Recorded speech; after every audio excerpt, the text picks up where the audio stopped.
Jo faig experiments en comunicació interactiva i els situo dins del context de l'art. I això vol dir que la meva feina és en part pensament, en part aquest pensament es transforma en investigació i publicacions entorn del que són les propietats específiques de la comunicació interactiva i en part hi ha una experimentació o producció experimental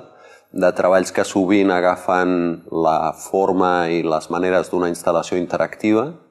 i de vegades també d'accions o intervencions en l'espai públic. És un àmbit molt híbrid en el qual a mi em sembla que hi ha aspectes des del que avui dia seria les ciències de la comunicació, l'enginyeria informàtica, la comunicació social, la política dels mitjans audiovisuals i les polítiques culturals en general que afecten aquest treball sense que hi hagi una figura com d'especialista que jo desenvolupi, sinó més aviat una investigació que sempre parteix d'una motivació personal, diria jo, bastant a les palpentes. De dues actituds que jo no veig renyides l'una amb l'altra, que una seria la representació de realitats i l'altra la construcció de realitats, em decantaria més per la construcció, però penso que en gran mesura és perquè els mitjans que utilitzo per produir i potser també per investigar són sovint els mateixos que utilitzo per difondre. I en aquest sentit, em sembla que no es tracta tant de fer una mirada en fora com faria un documentalista, sinó pensar més potser en una estètica arrelada en allò contextual o relacional per desenvolupar propostes de les quals sovint no sóc jo el protagonista. Jo he passat per una fase bastant llarga de la meva trajectòria en la que he col·laborat estretament, diàriament, amb una persona que ve del camp de l'enginyeria informàtica. I, per tant, ho diria així, m'he pogut permetre el luxe que no es poden permetre tots els artistes de poder somiar i desenvolupar i experimentar interfícies i formes de comunicació social basades en els mitjans interactius construint des de la base. No diré a partir del no-res, ex novo, però sí partint del fonament de la programació. Això ha donat com a fruit una sèrie d'instal·lacions dins l'etapa dels projectes de galeria virtual en col·laboració amb altres persones i seria relacionat amb això que preguntes de crear codi i crear interfícies des del seu origen. Però ja fa un temps que m'he anat movent fora de l'estructura o del paraigües de la universitat i fora d'aquesta col·laboració tan estreta amb un enginyer informàtic i llavors he anat trobant formes des de les escletxes que deixen les interfícies que ja estan previstes i pensades per altres funcions, mirar de fer treballs d'intervenció que puguin de vegades tenir l'esperit d'una intervenció en una interfície que sovint no és només per comunicar-nos amb màquines o a través de màquines i xarxes amb d'altres persones, sinó que són intervencions en les que pretenc reflexionar sobre la condició d'aquesta comunicació mateixa. A mi m'agrada la idea d'interstici o d'escletxa perquè penso que la ciència i la tecnologia es comporten molt d'una manera generalista i que intenta abarcar àrees sense deixar fissures. Quan, com en el nostre temps, la tecnologia i la ciència estan tan properes o fins i tot de vegades molt al servei del mercat i del consum, hi ha tot un dispositiu de representació i de persuasió que els dona una aparença, gairebé diríem, de gòlem, sense cap esquerda, sense cap fissura i així, però gratant una mica o sovint amb l'empenta que li dona el desig de conèixer més enllà de l'aparença les coses, descobrim que hi ha grans discontinuïtats i grans forats, veritables nínxols, que de vegades el mercat mateix aprofita, o petites escletxes on un agent cultural inquiet sense gaires mitjans pot furgar i pot fer que les coses grinyolin i generin un tipus de disfunció o de soroll que ens permeti comprendre o executar o planificar o fer projecte. Aquest és el punt potser en el que de vegades defineixo el meu treball com a intersticial. Hi ha una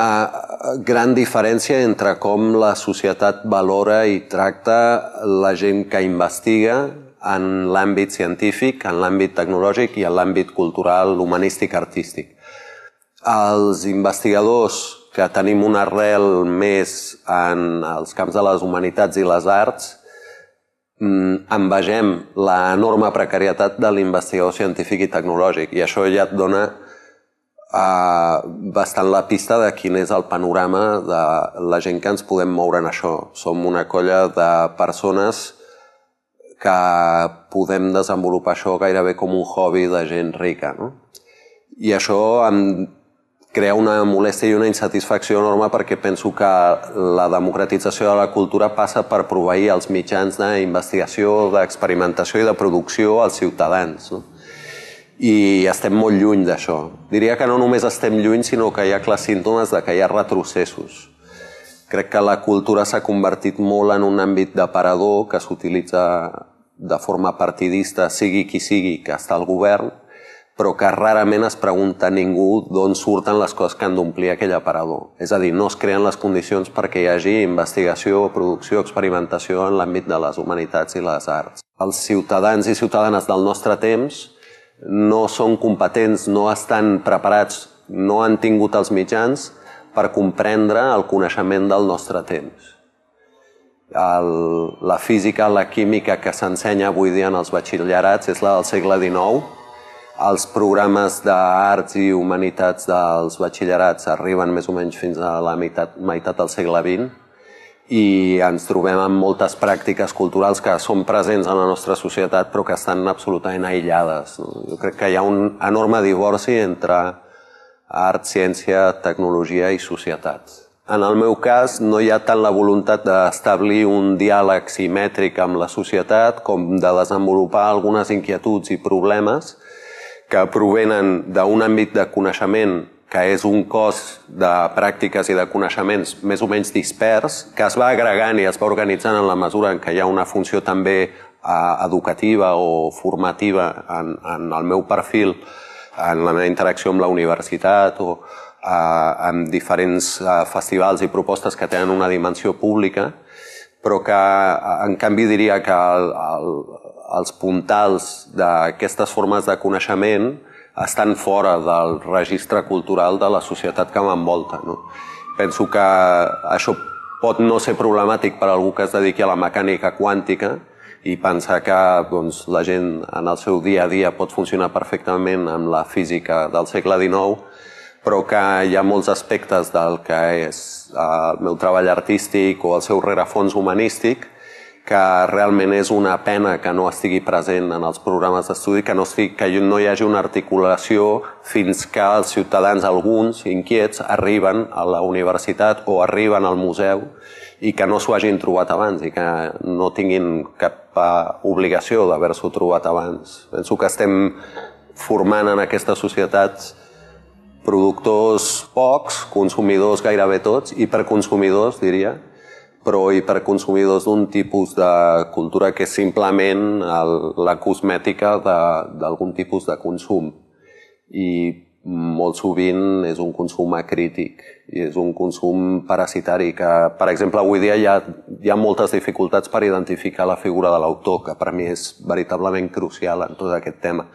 Per mi l'autor és el proletari de la societat de la informació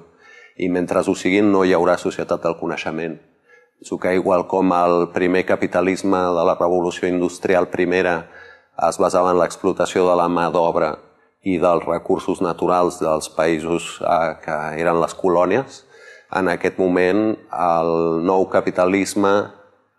de la societat de la informació es basa en l'explotació del talent dels autors i que cada vegada se'ls margina